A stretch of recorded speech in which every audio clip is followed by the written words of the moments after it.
All right, cool. It's me. I'm Paech. This talk is brought to you by Autodesk and Artrix. Thanks, guys. I'm an animator of 15 years experience. These are my last two titles I've worked on, Ice Age and Evolve. Those were cool. These are some more cool stuff I've worked on over the years because I've worked on stuff for a long time. Can't spend a lot of time talking about that stuff. Okay, cool. What are we going to tackle today if we're real lucky we get through all three of these things? Camera rigs, the hows and whys to do, and what you can do with them. Rigid body collision and animation and how to set that up and how to make your life a lot easier and how to make that stuff work a lot better in a short amount of time. And if we're super, super lucky, a little bit about quadrupedal anatomy and some motion as well. Okay, let's get cracking. Camera rigs. All right, here is a very standard camera rig. I've expanded out the controllers for you. So basically from top to bottom, you just have a very simple hierarchy. In Maya, you're going to group the controllers so that they're zeroed out and then parent to the next controller. In Max, you're going to have to parent to a point or something else like that. So you start at the top with the camera. Camera is constrained to the Z rotator, and then that's parented all the way down through the different Y, X rotations, and various controllers throughout. You can see that the arrows, straight ones for moving, the curved ones for rotation, the X's for multiple rotations and translations. We'll just move through again. So this is basically just to show you that it is all hierarchical. This is going from the lowest point in the chain to the highest point in the chain, or vice versa, however you like to think of it. And why we do this instead of just grabbing a camera and working with it willy-nilly is that we can get some really complex motion really fast, and it's really easy to manipulate, and it'll save you a lot of heartache and a lot of headache. Okay, so simplest thing here, I'm just going to do a move in. This is real time, so this will take about 5 minutes. This is me just messing around with the camera. So essentially all you want to do is create a controller, all these controllers, create a set to key everything. I'm going to drop a key here. And then what we're going to do is we're going to zoom this camera around and pull in, and then I'll show you some of the things you can do to easily tweak this trajectory. So because I want to pan around this car, the first thing I want to do is probably place the world controller to the center object that I'm going to pan around, because we're going to take advantage of the rotational ability to translate the camera around the car. So we've set that up just basically there. See the car's in shot, drop in a key. Okay, so far, just 2 keys at this point. So super simple stuff. I'll let this guy work. Psst. All right, just zooming around. This take a little moment. I should have sped this up perhaps. But 5 minutes seemed like a fairly short amount of time to get a relatively complex camera move. The important thing is only one rotation at a time. Everything's locked down. So the move up here, this is sometimes called the pedestal controller. This only moves in the Y, so that you're never going to have any gimbal problems. You're never going to have conflicts of rotations and translations. One controller, one axis, one translation, one rotation. I didn't put any aim on it. So you can see automatically I've just dropped 2 keys and I've already got pretty much a full 360 and a tracking camera and a translate up.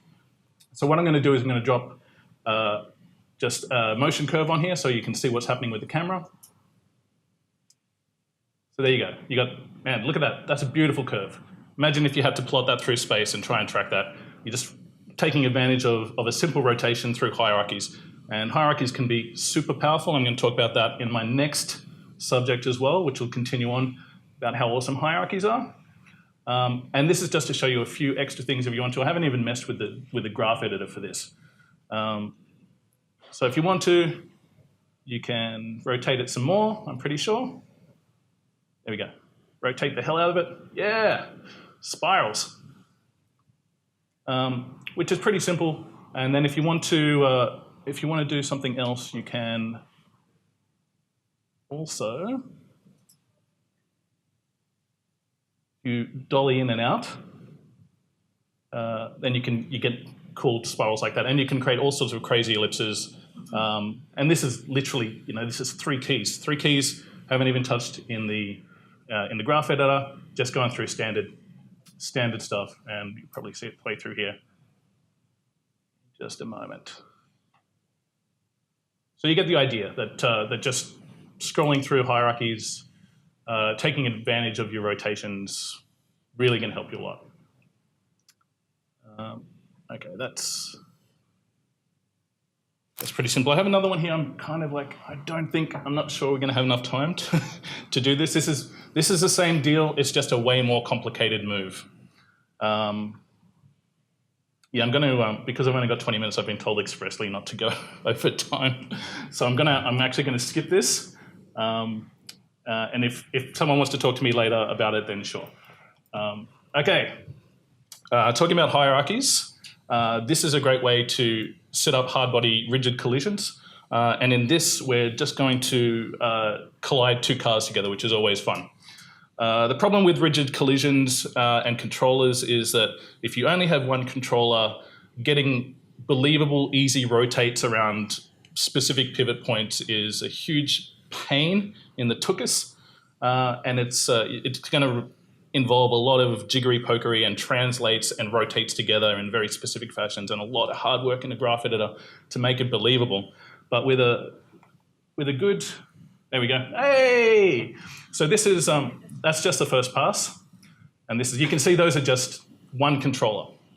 So if we create a controller based off the points that we see, I'll do that again. You can see that there's like several points there, several points there. So there we go. 1 at the front left, at the back left, I think. On the back end of the top of the car, the front of the car again, and then over, and then back onto the roof one more time. So if we set up hierarchies based where those locations are, we can take advantage of having a great deal of control and good motion really effectively. And it's also really super easy to manipulate and add in extra controls if you really have to do stuff. So, hang on. Oh, we go. Cool. Let's drop this down. Is that playing? We get that playing? Cool. All right. So there you go. This is just got the car, and this is we're going down the hierarchy. Cool. You'll notice I put one extra point in there that's not a collision point, and that's just for any time you have something like a car that you want to have a central movement or rotation, where you want to centralize that specific rotation. Normally good for stuff when it's in the air. You'll see there's one point where it's in the air. That's what that guy's for. So essentially, as we go through this crash, properly cleaning up, we're going to peel down these controllers, and we're going to leave them behind. So first step is, can we get that playing, mate? So first step is we just copy what we have, just roughly. And again, sorry, buddy. So you can see this is the, you can see all the controllers have been left behind. And I've literally just keyed like 6 or 7 points. So it's really simple, really easy animation, but it still looks pretty good. I've slammed this out in no time flat. So if you adopt these policies, you're going to get, there you go, that's it in stepped frame, just to prove I'm not cheating. I'll play it again, thanks. So you can see that's really simple animation. This is what it looks like in the graph editor, nothing but linear keys at this point. And if you go through and you just select the 2 keys that are, one's where it's in the air and the other one where it rotates around the building at the end. And I just set those guys to auto. And that's it. That's literally, like, that's a nice bit of animation for like just a couple of minutes work. So if you try and tackle this stuff, especially if you've got multiple collisions for whatever you're doing, it's going to get really complicated really fast, and it's going to be a real pain. If you keep this stuff in mind and you plan simply at the beginning, and then you figure out what rig structure you need to use for your object, you're going to have a much more successful time. Speaking of time, we're done. 45. Yeah, 10 minutes. All right, cool. We might actually finish this a little bit ahead of time. I'm blasting through this, which is great. Okay, cool. Quadrupedal anatomy and correct back leg motion. I just chose this because it's a bugbear of mine. I see this all the time, especially because I've been working with a lot of quadrupedal animation in the last game. I've been working with our team in China, and we were looking for animators for a time, and this is a really common, amongst multiple other things, this is a really common problem, and it adds to believability really easily if you can wrap your head around this. It's a very simple concept, so you should be able to. Okay, here we go. We have a dog. Hey, he likes dogs. I like dogs. So you can see that's standard walk there for a dog. But if you take a look at his back legs, they're doing really different stuff to the front legs. And this is just a dog, but this concept is solid for pretty much every quadrupedal animal. And I'll walk you through it. You can kind of see it working there, but what's actually happening is that these two bones, so if you imagine it like I am a dog, so this one and this one, as he's walking, obviously the proportions are different for a dog, they're always parallel. Always, always, always parallel. Parallel there at the passing point, parallel there at the back striking pose, parallel there at the passing pose up high. So an easy way to think about it is, can we get that playing?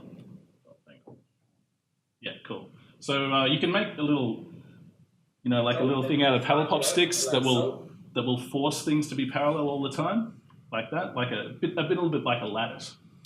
And here's one that I've created in 3D that kind of mimics what you could make with just a couple. If you imagine that's just paddle pop sticks stuck together, that's sort of how it's going to work. So here's just a really, really ugly animation of of the idea. But essentially, if you just keep those guys, together, this is a fairly successful.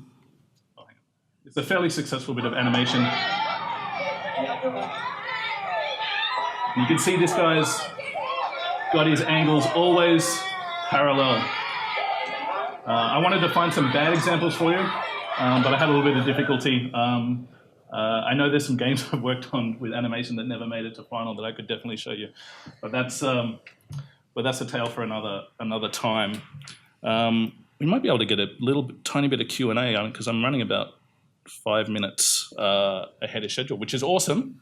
I can go back and talk a little bit more about cameras or a little bit more about stuff, so I might just leave it open to Q&A because I've really sped through this. All right, for starters, and was this new information for was any of this new information, or are you guys all hardcore pros? New information? Okay, cool, great. Did anyone have any questions about anything, about work in industry, about any of the processes I talked about, rigs, hierarchies? All right, cool. Yeah, if anyone wants to talk, or big voice, there's a microphone. No talks at all?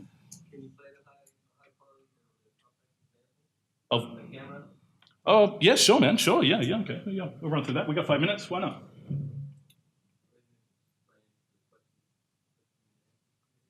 Yeah, sure, we can do both. Yeah, why not? Back, reversing through time.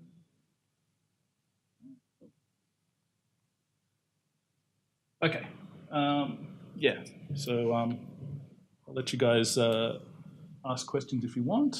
But this is essentially, it's the same deal as before.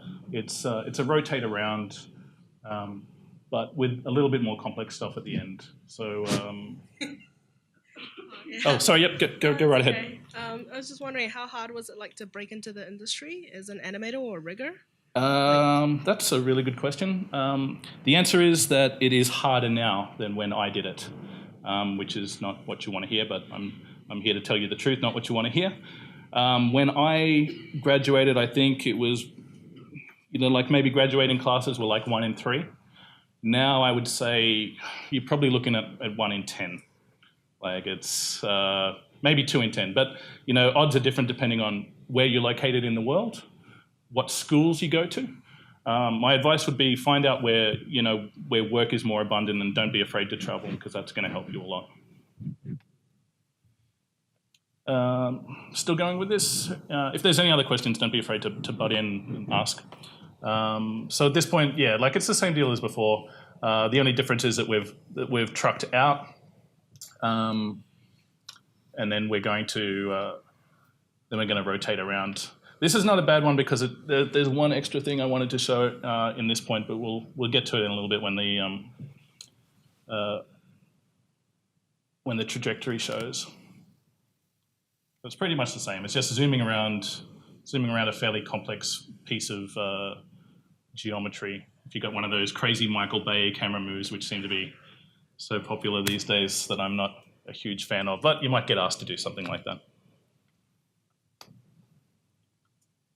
There you can see it's kind of a spiral. It's like a straight and a spiral, straight motion turning into a nice kind of arc around, and then same deal as before, kind of pulling up and adjusting the camera down to track the center point of the city again.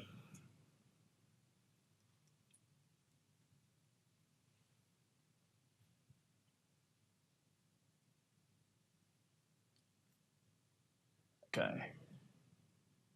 So pretty simple stuff. This is just, again, it's just 3 keys, and we've gotten like this really nice arc, which is why I love rigs like this. Again, just adjusting that angle because I don't have an aim on it.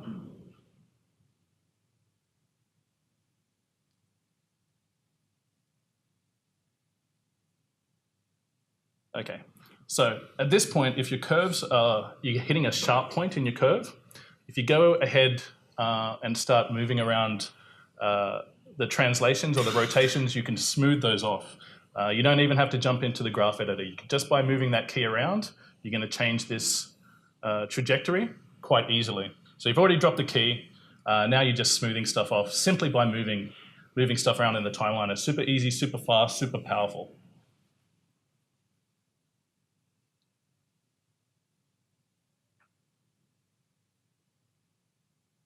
The last little bit that I like to put on my cameras is I like to put an arm at the top, which just gives you an extra point to translate. If you wanted to go crazy, you could just put in like a gazillion translate controllers and rotate controllers, and you have a camera that could do just a crazy amount of hierarchical nonsense. Which is why I wanted to show you the simple rig idea, so that you can make your own. Rigs. They are simple. You don't have to be afraid of them. It is easy to bust stuff as well. You can see you can make a pretty horrible trajectory if you're not paying attention, but it's pretty easy to control. So if you grab this camera arm at the end, I could have just easily translated this back with the controls that we had before, but I'm going to use a hierarchical controller, and I'll move that sucker down. Just straighten the Z. That's the only way you can move.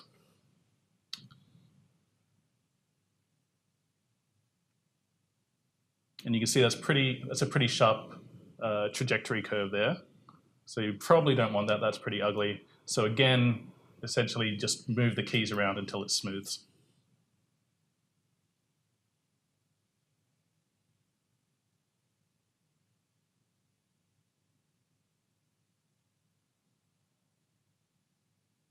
There you go, smoothed off, super fast, super simple. And the other part I normally add into my camera rigs is one more X rotator attached higher than the arm of the camera. And the beauty of that is we can do stuff like this, and you can get really complex arc downwards as well. So similar concept to the car rigs. These two ideologies really have a common. They have a commonness to them about their hierarchic setup. And there you go. That's this is literally a 5-minute setup of just dropping some keys, and you have a camera move that does that. You could have put it on a path, but paths kind of they're harder to edit, they're harder to work with, and this is a lot more powerful and a lot more editable, and should save you some time and effort. Okay, that's it. That's my talk. That might be actually bang on 20 minutes. It is 20 minutes. Woo!